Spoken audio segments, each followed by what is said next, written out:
चलिए स्टूडेंट, आज की वीडियो में स्टार्ट करने वाले हैं सवाल नंबर 3।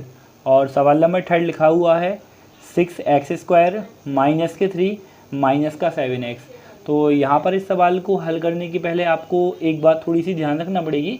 तो चलिए क्या बात है, यहाँ पर आप में देखिए सबसे पहले यहाँ पर जितने भी अभी अपन ने सवाल करे हैं तो उसमें सबसे पहले x² की टर्म आती है और फिर आती है x की टर्म और फिर आती है सिर्फ संख्या, लेकिन यहाँ पर उल्टा दिया हुआ है।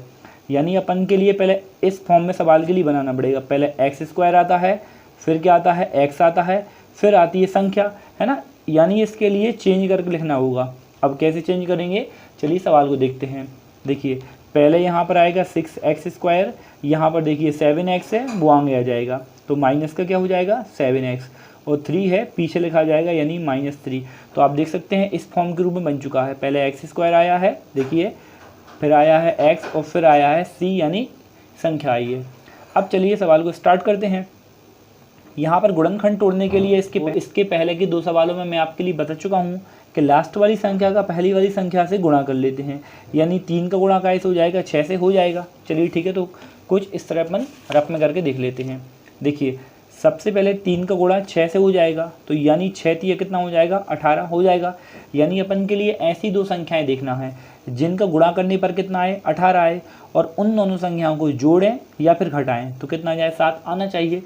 अब देखिए इसके पहले 2 सवालों में मैं आपके लिए बता चुका हूँ कि लास्ट वाली संख्या का पहली वाली संख्या से गुणा हो जाएगा, यानी 3 का गुणा 6 में हो जाएगा।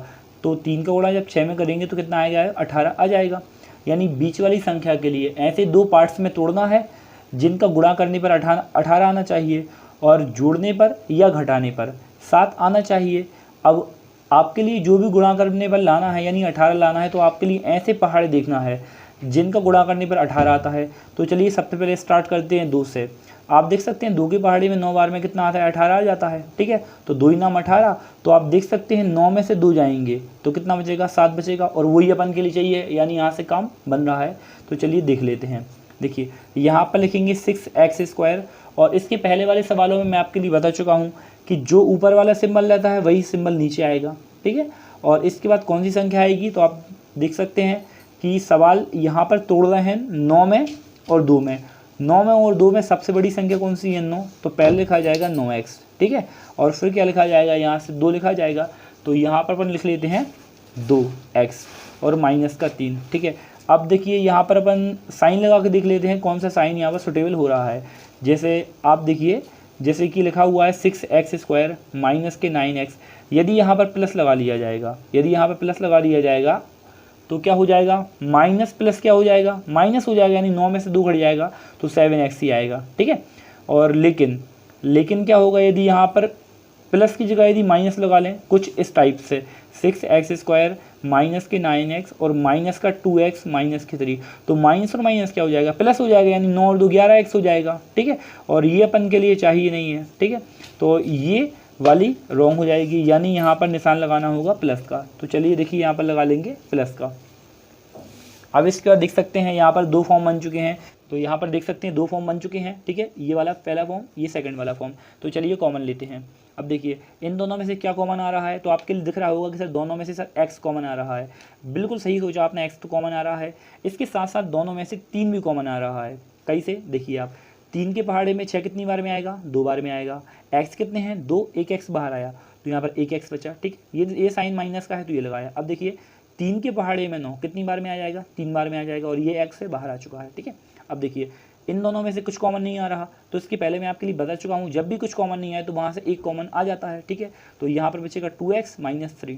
आप देख सकते हैं दोनों यहाँ पर जो ब्रैकेट बने हैं वो सेम बने हैं, ठीक है। अब सब में से कॉमन लिया जाए, सब में से कॉमन लिया जाएगा। अब सब में से कॉमन यानी ये 2 बार लिखे, इनमें इसको एक बार लिख लेंगे तो इस टाइप से लिखा जाएगा 2x माइनस 3, ठीक है। ये 2 बार थे, एक बार लिख लिया, और नया वाला क्या बन जाएगा 3x प्लस 1, तो यहाँ वाला लिख लेंगे 3x प्लस 1, ठीक है।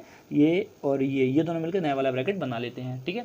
अब चलिए इनके इक्वल में 0 रखते हैं। देखिए 2x माइनस 3 इक्वल में 0 रखेंगे, और इसी प्रकार यहाँ पर करेंगे 3x प्लस 1 इक्वल में क्या रखेंगे 0 रखेंगे। अब देखिए ये माइनस का 3 है, उस साइड पहुँचाएंगे अपन तो प्लस का हो जाएगा। तो देखिए 2x बराबर हो जाएगा 3, और ये प्लस का यहाँ देखिए अब इस साइड ये प्लस का 1 है, उस साइड शिफ्ट हो जाएगा तो माइनस का 1 हो जाएगा। ठीक है, अब देखिए इसके बाद ये 2 है, 3 के नीचे पहुँच जाएगा, यानी x बराबर हो जाएगा 3/2 और यहाँ पर आएगा x बराबर -1 और ये 3 नीचे पहुँच जाएगा, यानी -1/3 हो जाएगा। देखिए ये आ गया अपना पहला वाला शून्यक। ठीक है, और ये अपना आ गया सेकंड वाला शून्यक।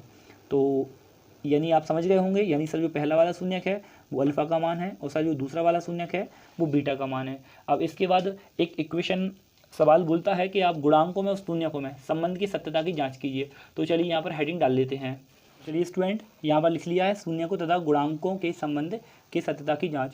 तो यहाँ पर जो पहला वाला फॉर्मूला है वो हो जाता है शून्यकों का योगफल, और शून्यकों का योगफल बराबर क्या होता है -v/a। ठीक है, और शून्यकों के योगफल के लिए लिखते हैं अल्फा प्लस बीटा बराबर -v/a। तो आप देख सकते हैं अल्फा क्या होता है, जो यहाँ पर जो अपना एक शून्यक आया हुआ है यानी 3/2। ठीक है, 3/2 आया है वो अल्फ़ा का मान होता है। ठीक है, यहाँ लिखा भी है, तो जहाँ पर अल्फ़ा है वहाँ पर लिख देंगे 3/2। ठीक है, ये प्लस लगा देंगे और बीटा का मान आया है -1/3, तो लिख देंगे -1/3। ठीक है, इस टाइप से कुछ।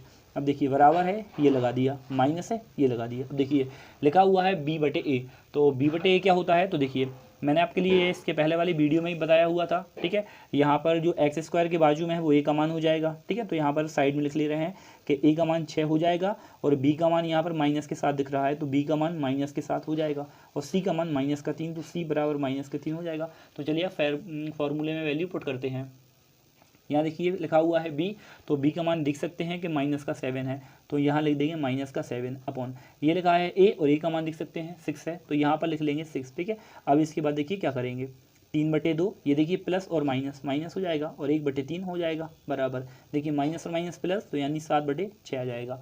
अब इसके बाद देखिए क्या करेंगे, अब 3 का गुणा इस वाले 3 में हो जाएगा। ठीक है, इस टाइप से कल हल करना बताया था पहले वाले सवाल में। 3 का गुणा 3 में, 3 × 9 और ये -2 एकम 2, और ये इसके नीचे करेंगे क्या, 2 का गुणा 3 में, 2 × 3 = 6 बराबर लिखा हुआ है 7/6।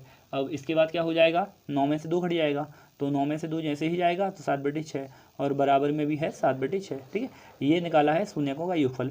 चलिए इसके बाद निकालते हैं शून्यकों का गुणनफल बराबर c/a। तो चलिए स्टूडेंट यहाँ पर सेकंड वाला फॉर्मूला है शून्यकों का गुणनफल अल्फ़ा × बीटा बराबर होता है c/a। तो चलिए अल्फ़ा, तो अल्फ़ा की वैल्यू देख सकते हैं यहाँ से 3/2 है, तो चलिए यहाँ पर लिख लेते हैं। देखिए अल्फ़ा की वैल्यू थी 3/2, तो ये लिख ली है, और ये डॉट का निशान है यानी गुणा, और बीटा की वैल्यू देख सकते हैं कितना है -1/3, तो चलिए यहाँ पर लिख लेते हैं बीटा की वैल्यू है -1/3 बराबर लिखा है c/a। तो चलिए c की वैल्यू देख सकते हैं, c की वैल्यू -3 और a की वैल्यू 6, तो चलिए लिख लेते हैं। देखिए c की वैल्यू है -3 और a की वैल्यू है 6, तो ये लिख ली है। अब इसके बाद इंटू करेंगे, 3 का गुणा 1 में कर लेंगे, 3 एकम 3 और प्लस माइनस हो जाएगा, और 2 का गुणा करेंगे 3 में, तो 2 का गुणा 3 में करेंगे तो 2 × 3 = 6 हो जाएगा और बराबर हो जाएगा -3/6। इस टाइप से अपन देख सकते हैं, यहाँ निकाल सकते हैं शून्यकों का गुणनफल। तो ये रहा आज का सवाल थर्ड वाला, आप स्क्रीनशॉट भी ले सकते हैं। देखिए पहले आप यहाँ से इतना स्क्रीनशॉट लीजिए, आप वीडियो के लिए रोक कर भी स्क्रीनशॉट ले सकते हैं। ये सेकंड वाला स्क्रीनशॉट, और यहाँ पर ये लास्ट वाला स्क्रीनशॉट हो जाएगा। और आपको मैथ के सवाल समझ में आ रहे हैं या नहीं आ रहे हैं, आप प्लीज़ मुझे कमेंट करके बताइए। मिलते हैं 4 सवाल के साथ नेक्स्ट वीडियो में, तब तक के लिए थैंक यू सो मच। जय हिंद, जय भारत।